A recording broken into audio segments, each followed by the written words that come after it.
एक दिन दूध पीते हुए कन्हैया ने अपनी मैया को अपने मुख में सारे ब्रह्मांड का दर्शन कराया। तेरा दूध अकेले में नहीं पीता, सारा ब्रह्मांड तृप्त हो रहा है। थोड़े और बड़े हुए तो 1 वर्ष के कन्हैया हुए तो श्री वसुदेव जी ने अपने कुल पुरोहित जी को गोकुल में भेजा लालाओं का नामकरण करने के लिए, क्योंकि चिंता है मेरे बच्चों का क्या नामकरण हुआ होगा। हमारे घर परिवार में जो भी हमारे संस्कार हैं, घर की पूजा पाठ है, वो कुल पुरोहित जी के द्वारा होनी चाहिए। यदु वंश के कुल पुरोहित हैं गर्गाचार्य जी महाराज। जैसे राम जी के सूर्यवंश के कुल पुरोहित कौन है? कौन है सूर्यवंश के कुल पुरोहित? वशिष्ठ जी महाराज। वो इक्ष्वाकु से लेकर वहां आरंभ से लेकर सबके कुल पुरोहित वही रहे हैं, वशिष्ठ जी महाराज। और यादवों के कुल पुरोहित हैं श्री गर्गाचार्य जी महाराज। गर्गा पुरोहितो राजन यदुनाम सुमहातपा प्रजम जगामनन्दस्य वसुदेव प्रचोदिता।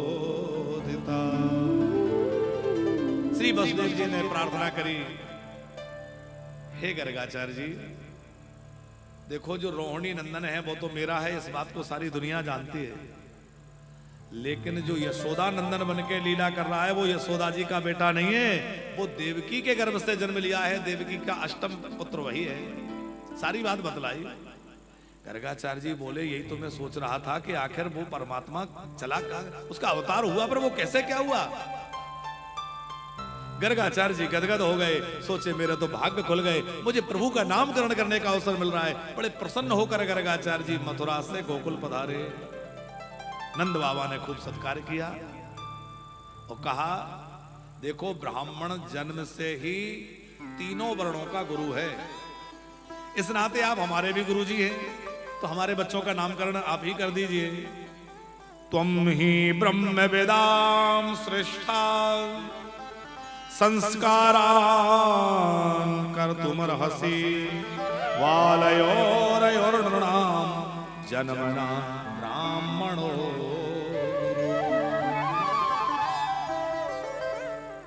बड़े गुप्त रीति से गौशाला में नामकरण हुआ। पहले रोहिणी नंदन का नामकरण हुआ, अयम ही रोहिणी पुत्रो।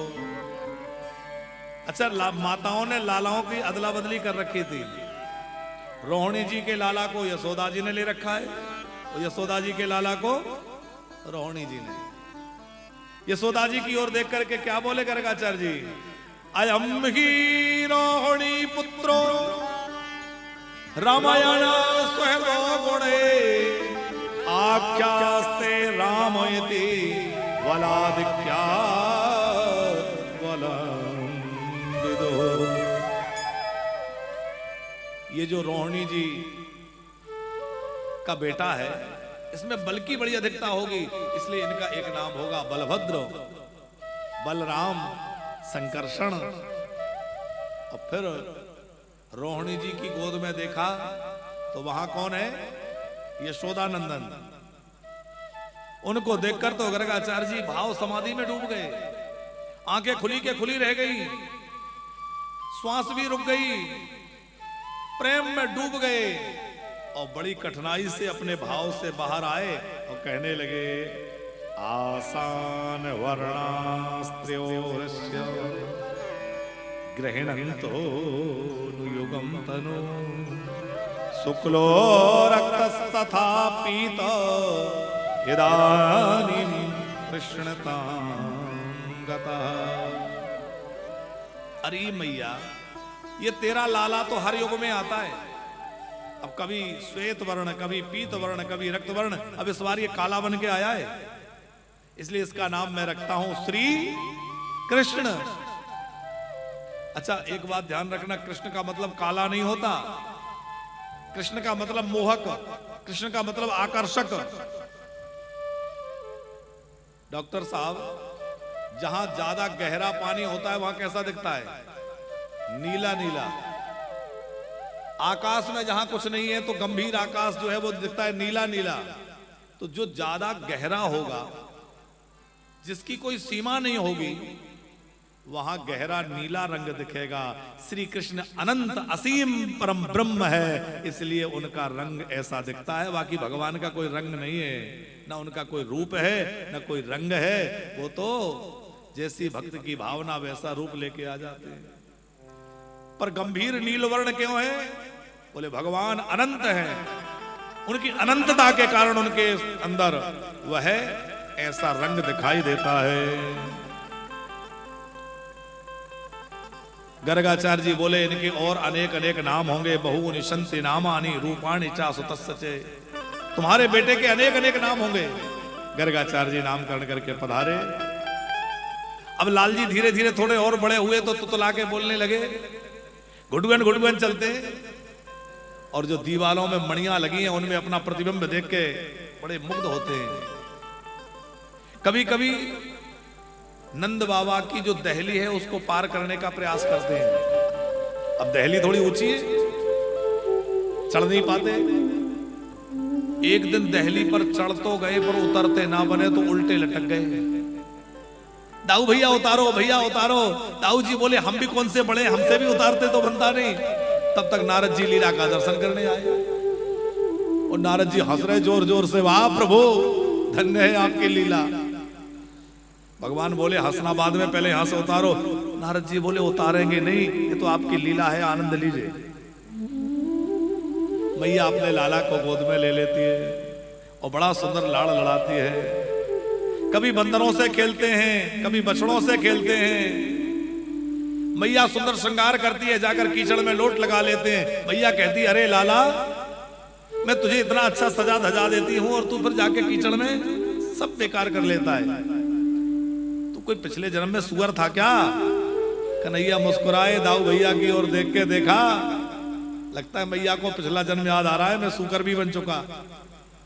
और ब्रज रज कन्हैया को बहुत प्रिय है, इसलिए मैया चाहे जितना बढ़िया श्रृंगार कर दें, लाला रज में लौट लेते हैं। क्योंकि ये रज साधारण रज नहीं है। या रज को ब्रह्मादिक तरसत सोई रज शीस नवाऊं, किशोरी तेरे चरणन की रज। ये ब्रज रज बड़ी महान है। ठाकुर जी इस ब्रज रज में लोट लगा के आ जाते हैं। मैया समझाती है। एक दिन संध्या का समय था, मैया अपने लाला को गोद में लेके खिला रही थी, और लाला का ध्यान गया ऊपर चंद्रमा पर। पूछा मैया ये क्या है? मैया बोली लाला ये बड़ा प्यारा खिलौना है। अब तो कन्हैया रूठ गए और पैर पटक पटक के कहने लगे, मैया मुझे तो यही खिलौना चाहिए।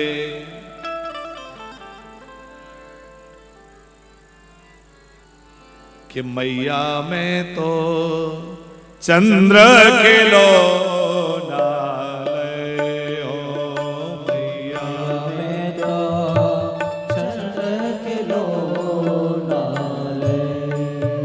अरे मैया मैं तो चंद्र खिलौना ले हो, मैया मैं तो चंद्र खिलौना। समझा रही है लाला, अरे ये खिलौना तेरे लायक नहीं है, अच्छा नहीं है, इसके लिए हट मत करो। कन्हैया बोले मैया यदि ये खिलौना तुमने मुझे नहीं दिया तो जानती हो मैं क्या करूंगा?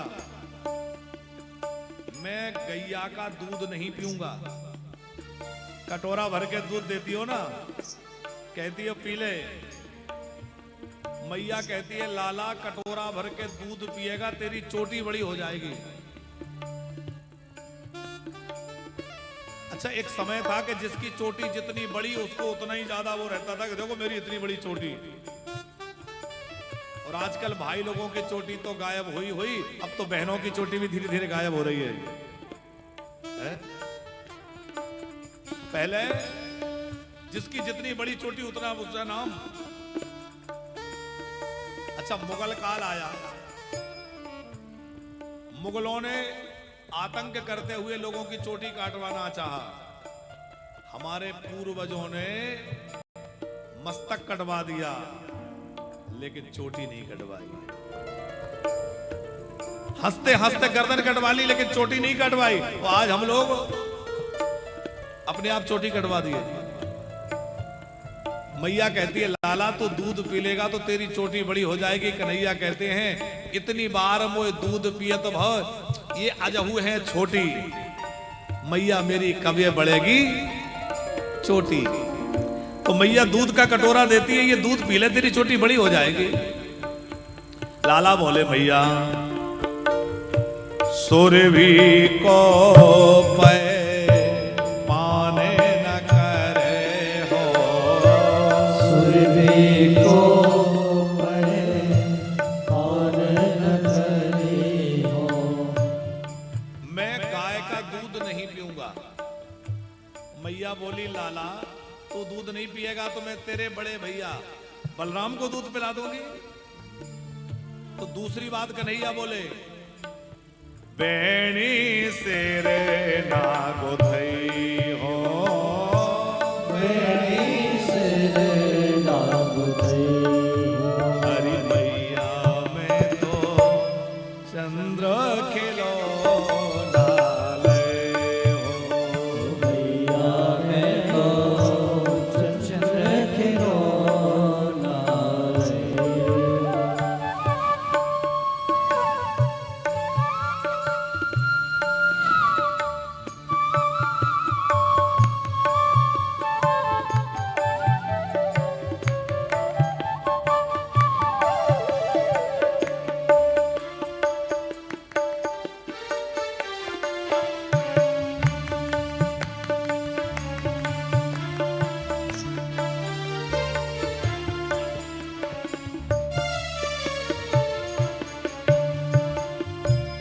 बोले मैया यदि तूने मुझे चंद्र खिलौना नहीं दिया तो बताए मैं क्या करूंगा। मैया बोली क्या करेगा। जय हो लोटो अब हो धरनी पर, जय हो लोट अब धरनी पर। तेरी गोद न आई हो, तेरी गोद न आई। लाल कहा नंद बाबा को, लाल कहा नंद बाबा को। लाल कहा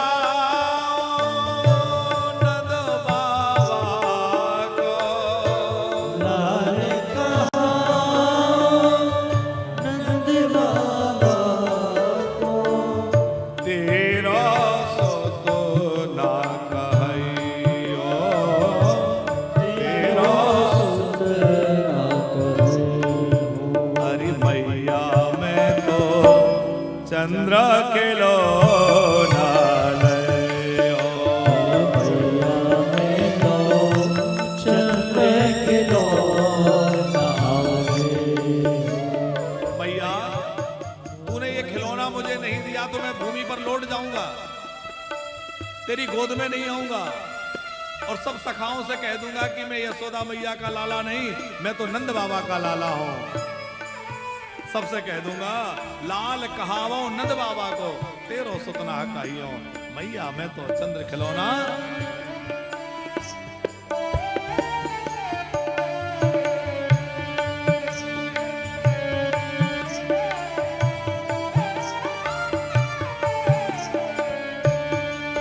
अब जब कहा कि तेरा लाला नहीं कहूंगा तो मैया ने एक बात समझाई।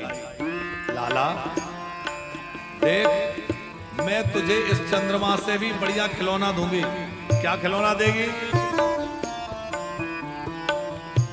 कान लाए समझावे यशोदा, लाए समझाए यशोदा। भले देवई ना सुनई हो,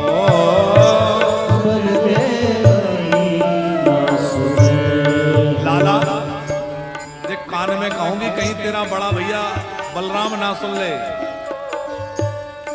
मैं तुझे क्या देने वाली हूं पता है? कन्हैया बोले क्या? चंदा हो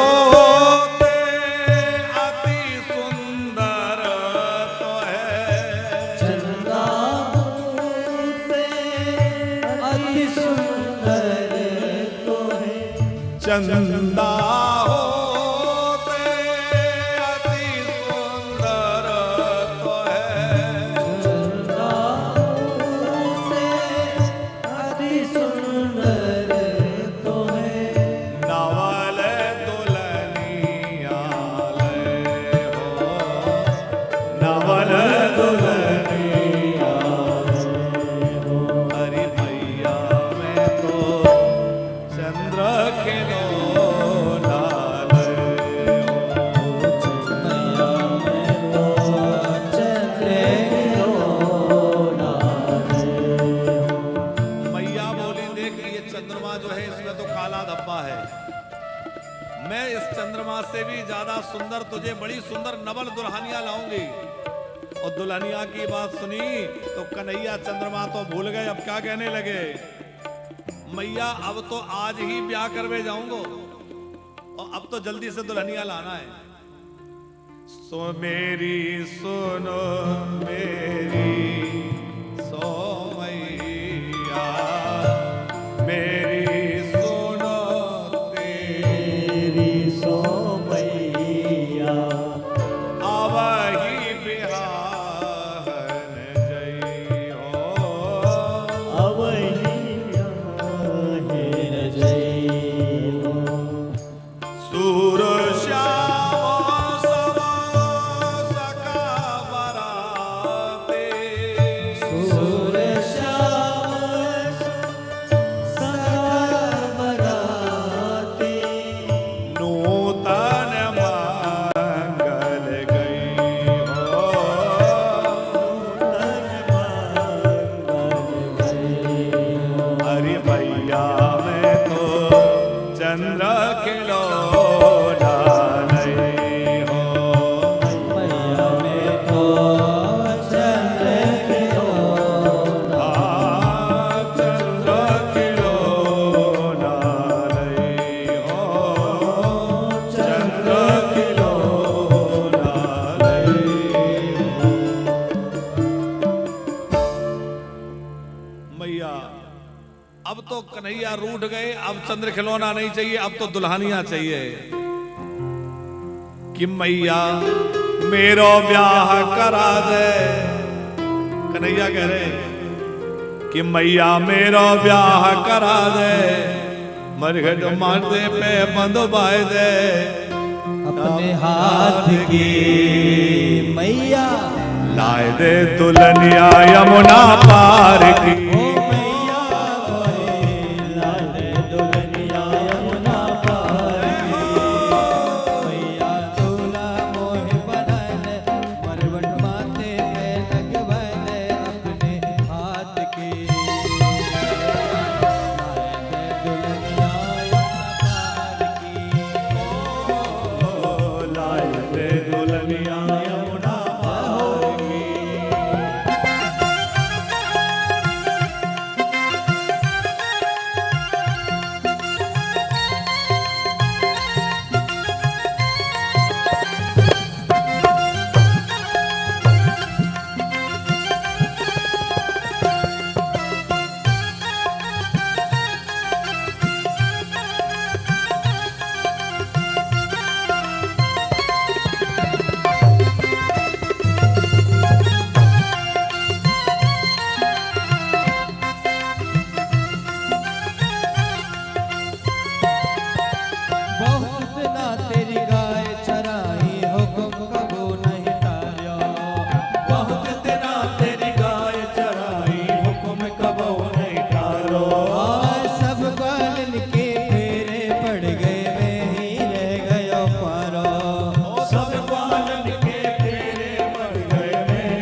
मैया लाए दे दुल्हनिया यमुना पार की ओ मैया लाए दे दुल्हनिया यमुना पार की मैया मोरे लाए दे दुल्हनिया यमुना पार की ओ मैया मोरे लाए दे दुल्हनिया यमुना पार की लाए दे दुल्हनिया यमुना पार।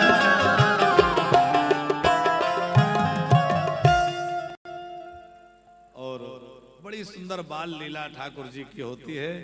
और मैया को भी बड़ी चिंता है कि कब दुल्हनिया लाके लाला को दूं, कब घर में बहू आ जाए। अच्छा सोनी जी,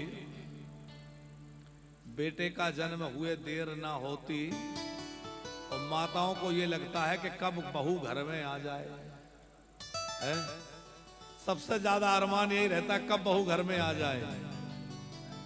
और जब बहू रानी घर में आती है तो फिर वो ऐसे गर्मा गर्म फुलके खिलाती है कि क्या कहना। सबकी हालत तो एक जैसी नहीं है, पर प्राय घरों में आज क्या हालत है। बड़े अरमान से माँ बाप जो है बहू की व्यवस्था करते हैं, बहू आएगी, बेटा बड़ा हो जाए, बहू लाएंगे, बहू लाएंगे, बहू लाएंगे। और बहू रानी आती है तो हमने कल परसों कहा था ना कि ब्रजवास या तो राधा रानी कृपा करके दें ओ या बहू रानी की कृपा से मिले। हमारी जो माता यहाँ रह रही है इनमें ज्यादातर ऐसी हैं जिन पे बहू रानी की कृपा भई है। हाँ, क्योंकि राधा रानी की कृपा से तो आती नहीं।